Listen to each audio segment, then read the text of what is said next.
I don't see how the Queen, who was described by Harry as vicious in his book, by Harry in the Apple interviews, can forgive him. I mean, he'd have to eat so much humble pie. If Tom Bauer just hinted at it, the shockwaves are massive.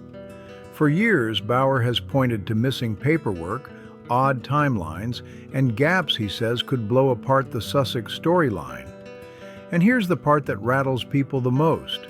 Meghan Markle, who has sued tabloids, photographers, and media outlets without hesitation, has never gone after him legally. Not once. So why hasn't she shut this down? What does Tom Bauer know that keeps her lawyers quiet? Let's break down the one lawsuit that never came. Anyone who tracks celebrity court battles knows Meghan's legal playbook by now. Her strategy doesn't look defensive, it looks surgical. She and Prince Harry use the law to control narratives, not just protect reputations. When the Mail on Sunday published her private letter to her father, her team didn't argue tone or context. They went straight for privacy law, and they won. The court ruled the paper never should have printed it, even if the content made her look bad. That ruling sent a loud warning to every editor watching. That same pattern keeps popping up. Paparazzi were chased over photos of Archie taken from outside a fence. Harry has lawsuits rolling over articles tied to his UK security, framed as defamation. Legal threats have even landed on TV hosts, bloggers, and small social media accounts. And behind it all sits Schillings, the London law firm known for heavy-handed tactics that make publishers pause, panic, and sometimes pull stories before they see daylight. Which is exactly why one detail from 2022 keeps bothering people paying attention. Tom Bauer dropped a deeply sourced book tearing into Meghan's carefully polished image. Hundreds of pages, packed with claims that would normally trigger instant legal fire. Since then, he's doubled down on TV and podcasts, raising questions, hinting at documents, and floating serious claims about Archie's paternity. These aren't vague rumors. In most cases, this is defamation lawyers dream about. Yet nothing happened. No cease and desist, no lawsuit, no public shutdown. The obvious move would be simple: sue, force the truth into court, and end the speculation fast.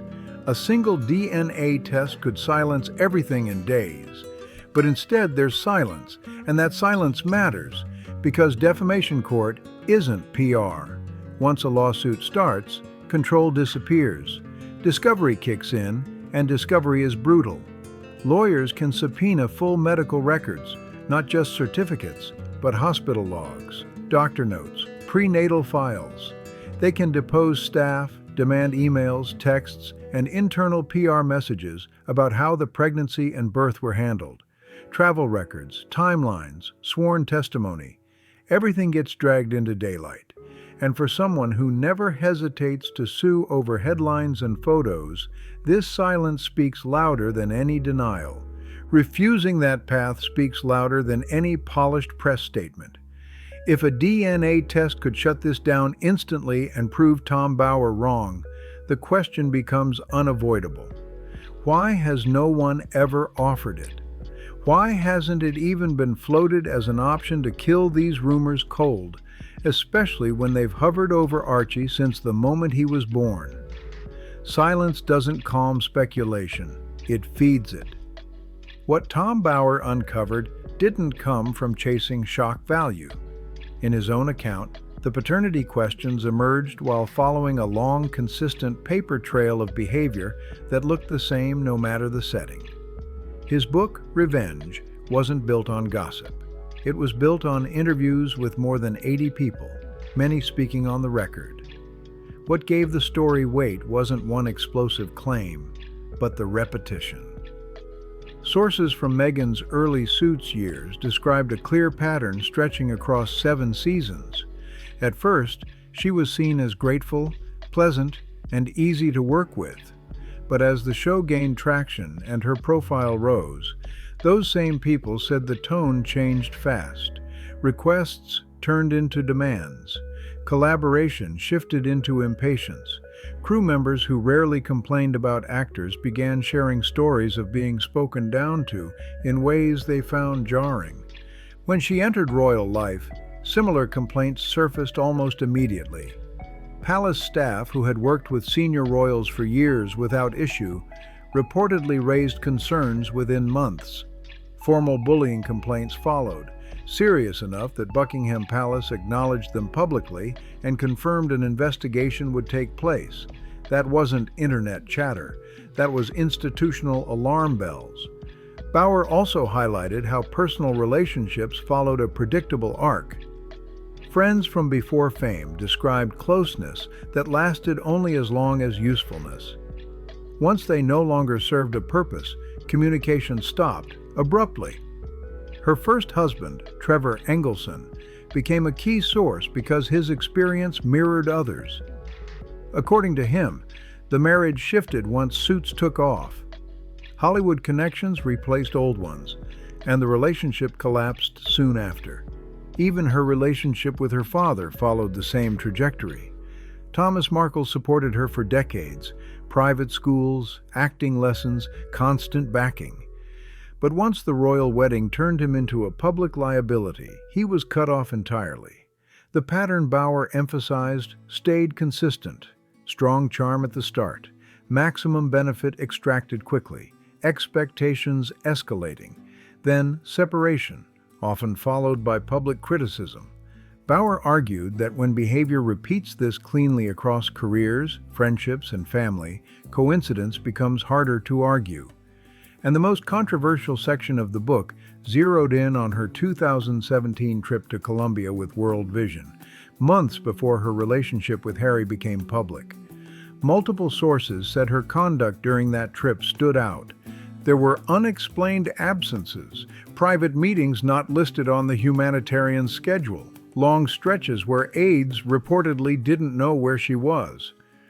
One photograph briefly circulated online showing her in a luxury hotel hallway with a man who was clearly not Harry. Internet users noted his distinctive leather bracelet and linked it to a Colombian businessman, raising more questions that were never officially answered. That same man was reportedly spotted elsewhere in trip footage before the image vanished entirely. Bauer also included Trevor Engelson's account of a tense confrontation during their marriage involving a man leaving Meghan's hotel room during a work trip. According to Engelson, the response wasn't outright denial. It was reframed. The encounter was presented as strategic, career-focused, and calculated, not personal. That moment, as Bauer laid it out, crystallized something bigger. Ambition wasn't just a motivator, it became a justification. Behavior others questioned was explained away as necessary positioning.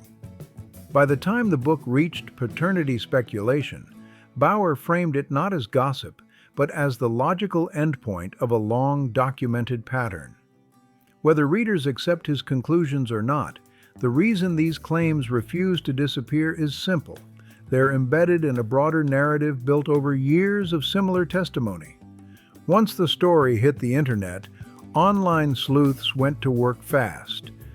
Dates from the Colombia trip were lined up against Archie's birth. Attention zoomed in on when the pregnancy was announced, and suddenly the timeline started raising eyebrows. That's when the real questions kicked in. What paperwork or proof does Tom Bauer claim to have, and why hasn't he dropped it publicly?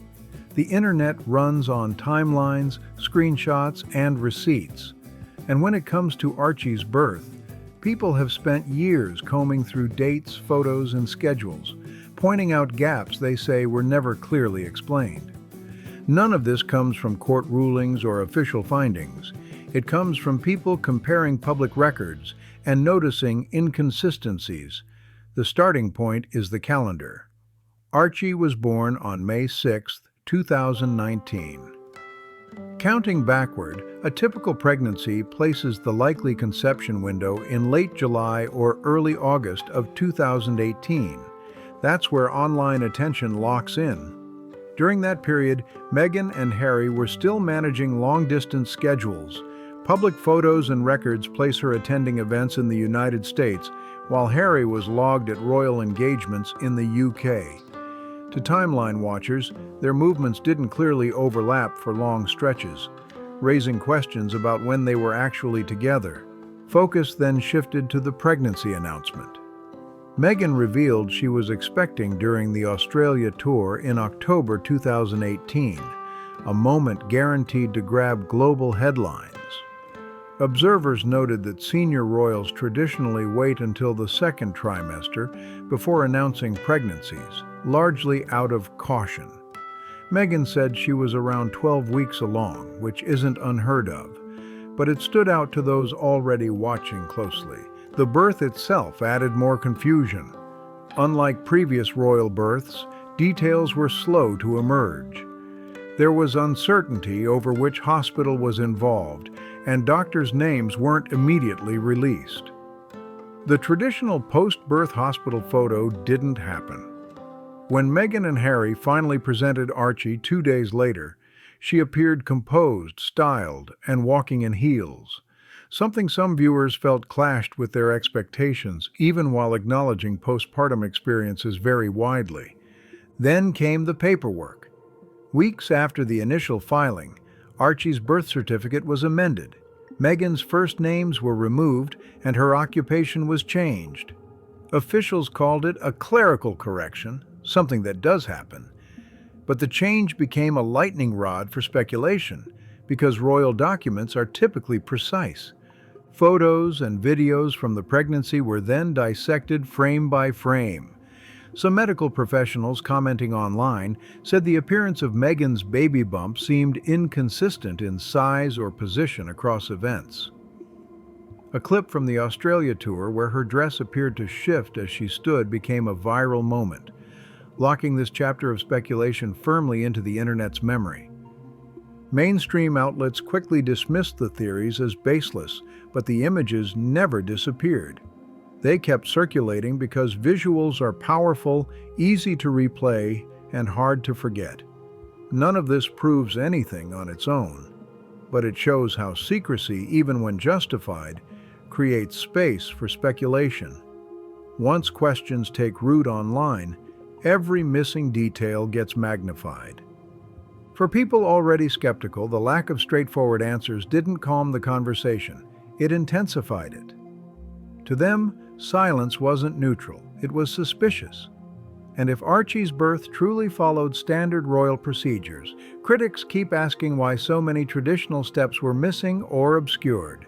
No named doctors, no clearly confirmed, no named doctors, no official witnesses. Even standard royal announcements were delayed or skipped entirely. Those missing details set the stage, but everything shifted once Trevor Engelson entered the picture.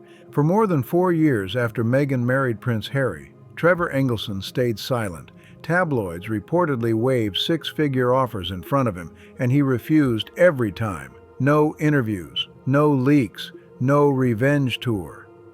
That silence broke when Tom Bauer interviewed him for Revenge, and Trevor didn't sound bitter or dramatic. He sounded measured, controlled, and deeply aware that the public story didn't match what he lived.